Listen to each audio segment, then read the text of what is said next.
মেহেদী ভাই, আওয়ামী লীগের আরেকজন সাধারণ সম্পাদক ওবায়দুল কাদের ইতিমধ্যে পালিয়েছেন আমরা শুনেছি, কিন্তু ওবায়দুল কাদের কোথায় আছেন? অনেকেই বলেছেন যে তিনি কি আসলে যদি একজন মানুষ মারাও যায় সেটাও শোনা যাবে না যে আওয়ামী লীগের ওবায়দুল কাদের আর নেই। আসলে কি ওবায়দুল কাদের বেঁচে আছে? আমি প্রথমে ক্ষমা চেয়ে নিচ্ছি, ওবায়দুল কাদেরের কোথায় আছে না আছে এই বিষয়ে বলতে পারবো না, একদম নির্ধারিত করে বলার কোনো সুযোগ নেই। তবে এতটুকু অনুমেয় যে তিনি বাংলাদেশে নাই, এটা হচ্ছে অনুমেয় ব্যাপার। আর তার থাকা না থাকা নিয়ে আসলে তাহলে বাংলাদেশের মানুষের কিছু যায় আসে না। আসলে যায় আসে না, কিন্তু আওয়ামী লীগের একেবারে গুরুত্বপূর্ণ একটা জায়গায় শেখ গুরুত্বপূর্ণ হাসিনা তাকে কেন এত বিশ্বাস করতেন? বিশ্বাস করতেন না, বিশ্বাস করতেন না। এটা হলো যে শেখ হাসিনার তো কাউকে না কাউকে, যেমন আমরা একটা পলিটিক্যাল মুভমেন্ট করছি গত 12 বছর ধরে, আমাদেরও তো মহাসচিব আছে। আমাদের যিনি মহাসচিব ছিলেন অতীতে, এখন ভারপ্রাপ্ত মহাসচিব আছেন, যিনি মহাসচিব ছিলেন তিনি তো যুব দলে জয়েন করেছেন। এখন আমি তো জানতাম না যে সে মানে যুব সুযোগ দলে পেলেই অন্য কোনো সংগঠনে চলে যেতে পারে। তো এটা হতেই পারে আমাদের সাথে।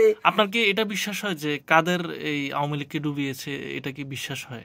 বিশ্বাস হওয়ার কিছু নাই। এটা আসলে আওয়ামী লীগকে কাদের কেন ডুবাবে? আওয়ামী লীগকে আওয়ামী লীগ ডুবিয়েছে।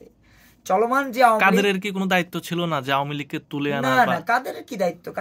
কাদের কি, কাদের একটা পুতুল ছিল, পুতুলটাকে পরিচালিত করা। আপনি পুতুল নাচ দেখেছেন কিনা? পুতুল নাচ কিন্তু উপরে রশি থাকে, ওই রশি দিয়ে নাড়ানে তার হাত নড়ে, পা নড়ে, ওই টাইপের একটা পুতুল। পুতুল থাকতে হয়। আমরা যেমন ওই যে বললাম, যে আমি যেটা বলতে চাচ্ছিলাম যে আমাদেরও তো মহাসচিব আছে। তা আমার মহাসচিব তো গণতান্ত্রিক উপায়ে হয়েছে। গণতান্ত্রিক উপায়ে আমার নেতাকর্মীরা, আমাদের যারা কাউন্সিলর ছিল, ডেলিগেটর ছিল, ডেলিগেটরদের ভোটের মাধ্যমে তারা হচ্ছে মহাসচিব নির্বাচন করেছে। সেই মহাসচিবই সময় সুযোগ পেয়ে অন্য জায়গায় চলে গেছে। তো ওবায়দুল কাদের তো কোনো ডেলিগেটরের ভোটে হয়নি, সেই ব্যক্তি তো সরাসরি শেখ হাসিনা নিয়োগপ্রাপ্ত। শেখ হাসিনা নিয়োগপ্রাপ্ত ব্যক্তি, শেখ হাসিনা যেভাবে বলেছে সেভাবে সেই কাজ করেছে। এখানে তার আসলে এরকম কোনো পাওয়ারেবল জায়গা আছে? শেখ হাসিনা চাইলে এটাকে, তার এই পতনটাকে কোনো না কোনোভাবে রোধ করতে পারতেন।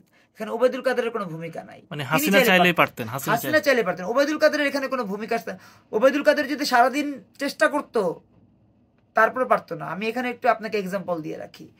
আপনার আমাদের পৃথিবী ধ্বংসের জন্য দাজ্জাল আসবে। এই দাজ্জাল আসার আগে সারাদিন রাক্ষসেরা ওই ওয়াল চাটে, হাদিস শরীফে আসছে। তো ওয়াল চেটে ক্ষয় করে ফেলে। তো ওই ক্ষয় করে ফেলে, সন্ধ্যার সময় আবার সেই ওয়াল যেই সে হয়ে যায়। তো ওবায়দুল কাদের যদি সারাদিনও চেষ্টা করতো যেখানে ওয়াল বানাবে শেখ হাসিনাকে রক্ষার জন্য, করতে পারতো না। কারণ শেখ হাসিনার পাওয়ারের জায়গাটা ওবায়দুল কাদেরে না, হাসান মাহমুদে না, পলকে না। শেখ হাসিনার পাওয়ারের জায়গাটা ছিল রাশিয়া, শেখ হাসিনার পাওয়ার জায়গাটা ছিল ভারত, শেখ হাসিনার পাওয়ারের জায়গাটা ছিল চীন। ওই শক্তিগুলো যখন তাকে আর কোনো রকমের প্রশ্রয় দেয়নি, তখন তার পতন হয়েছে। আর এটার জন্য আওয়ামী লীগের নেতাকর্মীরাও দায়ী, এইসব মন্ত্রীরা না। আওয়ামী লীগের তৃণমূল পর্যায়ের নেতাকর্মীরাও দায়ী, কারণ তারা তাদের সন্তানদেরকে আন্দোলনে পাঠিয়েছে। অনেক আওয়ামী লীগের নেতারা তাদের সন্তানদেরকে এই বৈষম্য বিরোধী ছাত্র আন্দোলনে পাঠিয়েছে। কারণ এই ছাত্রও বেকায়দায় আছে, বাবাও বেকায়দায় আছে, পুরো পরিবারটা বেকায়দায় আছে।